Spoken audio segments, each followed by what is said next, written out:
And good morning mga ka-update. So ngayon po, update na naman tayo sa mga legacy na ginagawa ni Pangulong Bongbong Marcos Jr. Welcome to Romis Update Channel.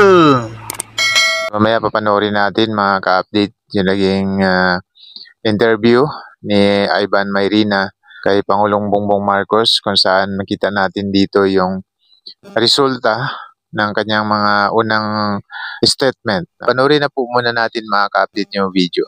Simulan ko na po, Mr. President, Yes, with my first question on your recent SONA. Okay. Isa ho sa pinakapinalakpakan doon nung sabihin ninyong pananagutin ninyo, paimbestigahan ninyo yung mga palpak o di kaya non-existent na flood control projects. If I may mention some numbers, Mr. President, our news research came up with the number 980.2 billion na appropriate for flood control in the last 3 years. Yes. Okay. That sounds right. First, can you tell us, sir, what exactly did you see?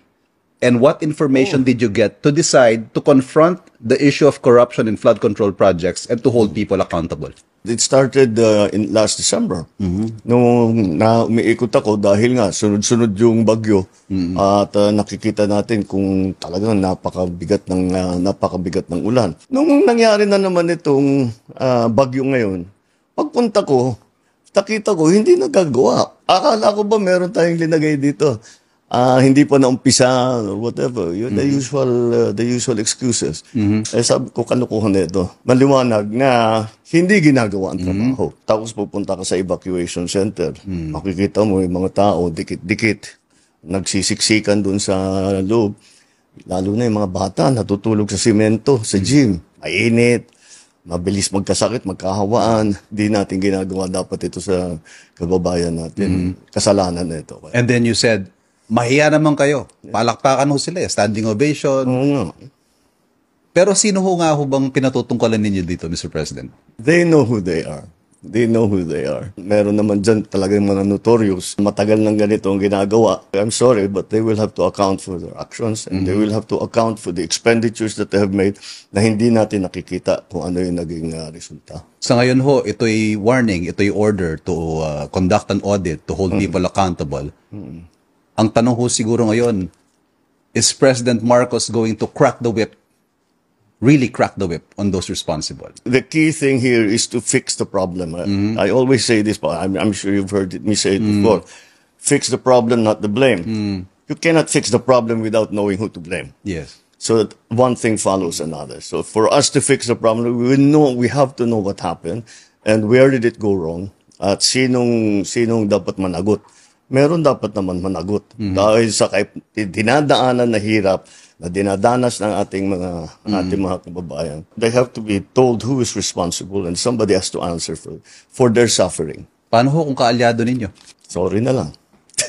Hindi na kita kaalyado kung ganyan ang ginagawa mo. Ayaw na kitang kaalyado. Okay. Naging focus po ninyo dito sa pagpapanagot, yung pag-mention nyo sa SONA, yung flood control projects. Pero in your own words, sir, sabi nyo, alam ng buong madla na may mga kumikickback sa mga government projects.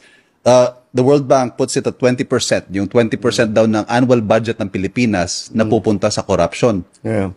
How far are you going to take this, sir?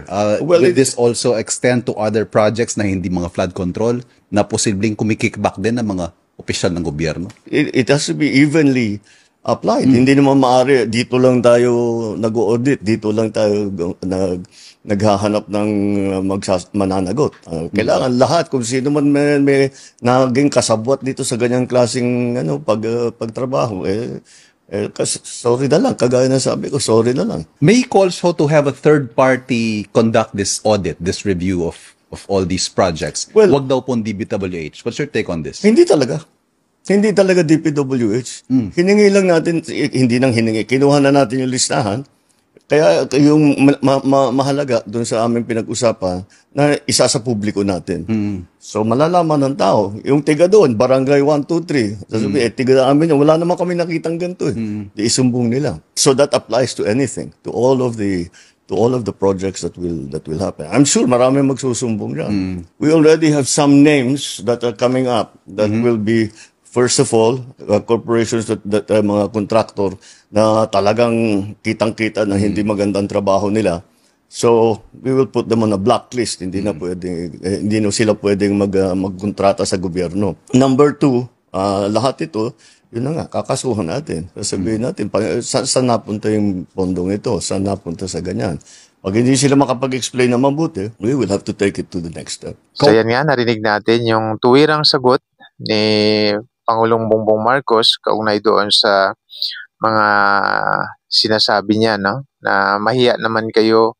So talagang may diin yun at ramdam na yun ng may gawa na siya yung tinutumbok ng Pangulo. So sa hindi nakagusto ng ating vlog na to, pasensya po pero yan yung katotohanan. At doon naman sa nakagusto ng ating vlog na to, palike na lang po sa mismong video, pa-share na din po mga ka-update at pa-subscribe na rin po sa aming maliit na channel. So muli po, maraming salamat sa panonood at suporta. Glory to our Lord Jesus Christ and God bless po sa ating lahat.